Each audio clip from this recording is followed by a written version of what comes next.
गले में बलगम या रेशा आना, रतूबत आना, नाक से गले में केरा टपकना, बार बार नाक साफ करने की जरूरत महसूस करना और गले की खारिश का होना और हर वक्त गले में रेशा फंसे होने का एहसास होना कि इसकी वजूहात क्या है और इसका इलाज क्या है। गले में बार बार बलगम का आना, केरा बढ़ना इतना कॉमन मसला है कि हर दूसरा बंदा इसका शिकार नजर आता है। कुछ लोगों में ये मसला थोड़ा सा होता है और कुछ लोगों में ये मसला इतनी शिद्दत अख्तियार कर लेता है कि परेशान कुन हो जाता है। जब कोई आम सा वायरल इन्फेक्शन हो जाता है तो इस इन्फेक्शन को खत्म करने के लिए हम बहुत सी एंटीबायोटिक्स खा लेते हैं। ये एंटीबायोटिक्स वायरल इन्फेक्शन खत्म करने के साथ साथ बहुत से साइड इफेक्ट्स छोड़ जाते हैं। ये आपके जिस्म में मौजूद फ्रेंडली जरासीम को खत्म कर देती है और ये एंटीबायोटिक्स आपके मदाफती निजाम को कमजोर कर देती है और आपका इम्यूनिटी सिस्टम वीक हो जाता है और फ्रेंडली बैक्टीरिया खत्म होने से आपकी बॉडी में फंगस की ग्रोथ बढ़ती है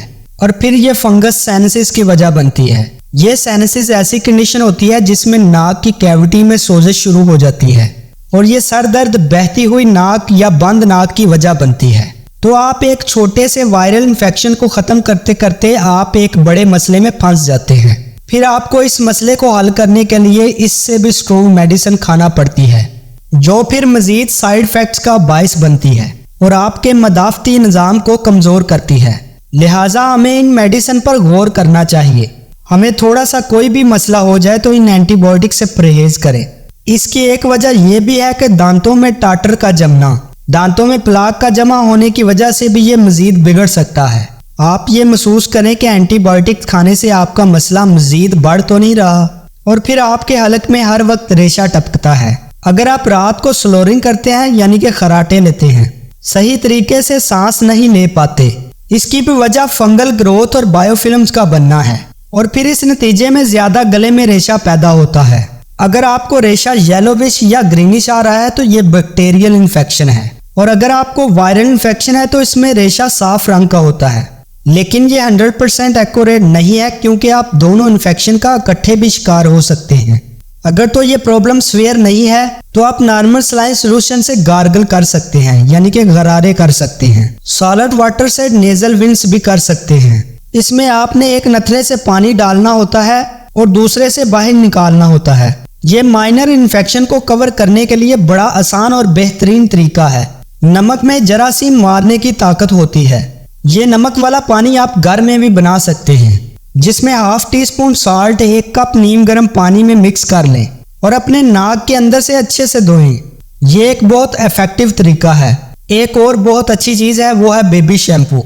रेगुलर शैम्पू आप इसलिए इस्तेमाल नहीं कर सकते कि इसमें बहुत ज्यादा केमिकल होता है जो नाक के अंदर इरिटेशन करता है और इन्फेक्शन और सोजिश की वजह बन सकता है। आप 1 टीस्पून बेबी शैम्पू 2 कप नीम गर्म पानी में डाल लें और ½ टीस्पून नमक भी डाल लें।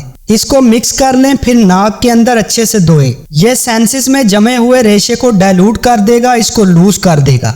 इस मसले को हल करने के लिए आप पायोडीन का भी इस्तेमाल कर सकते हैं। 1 हिस्सा पायोडीन का और 1 हिस्सा पानी के साथ डाइल्यूट कर लें और कॉटन ब्रिड्स के जरिए दोनों नथनों में अच्छी तरह से लगाएं। हर 12 घंटे बाद और 30 सेकंड तक ये आप पानी गले के पिछली तरफ रहने दें और फिर थूक दें। यह तरीका बहुत ही इफेक्टिव है। माहौलियाती आलूदगी भी गले में रेशे की वजह बनती है। आपको इससे बचने के लिए अपना इम्यूनिटी सिस्टम को तगड़ा करना पड़ेगा। इसलिए बेहतरीन तरीका है कि आप फास्टिंग करें और अपने आप को भूखा रखें।